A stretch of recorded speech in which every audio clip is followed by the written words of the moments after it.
Histograms are said to be symmetrical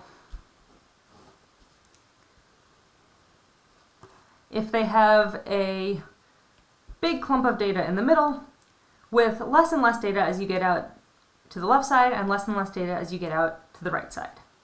And this is a general shape that you might see for a symmetrical histogram. But in reality, it's usually a little bit messier, so it might look more like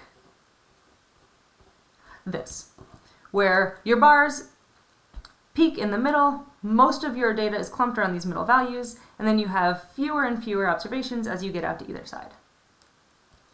Histograms can also be left skewed. And a left skewed distribution has a long tail that points out towards the left. And the left and right skew is a little bit counterintuitive, since as you'll notice, a left skewed data graph has most of its data clumped on the right side.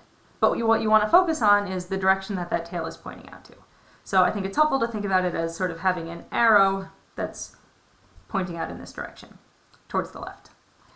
Again, with a histogram like this, in reality your data is probably not going to be as smooth as this, so it might look something more like this.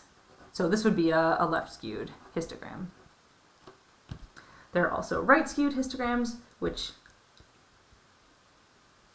go in the opposite direction. So a right skewed histogram would have a long tail that points out to the right. And again, I think it's useful to think of this as having an arrow. When you actually draw or identify these, you don't need to draw the arrow in. This is just for illustration of the concept. So a right skewed histogram has most of its data clumped on this left side here, and a longer tail of data going out towards the right. And in reality, a right skewed histogram is also going to look kind of bumpy and imperfect like this, with most of the bars on the left side and then fewer bars on the right side of the graph. And these are pretty common distributions that you might see. Every once in a while, though, you'll see something else that's a little funkier and that we would consider bimodal or multimodal. A bimodal histogram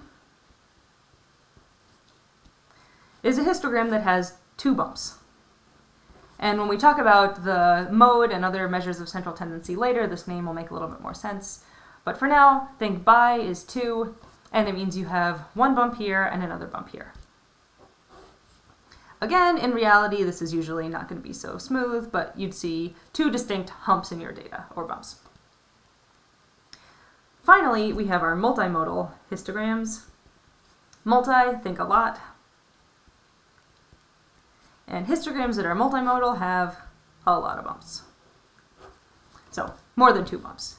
And again, in reality, this is going to look a little bumpier, but it just means that you have multiple peaks in your data when you look at it on a graph.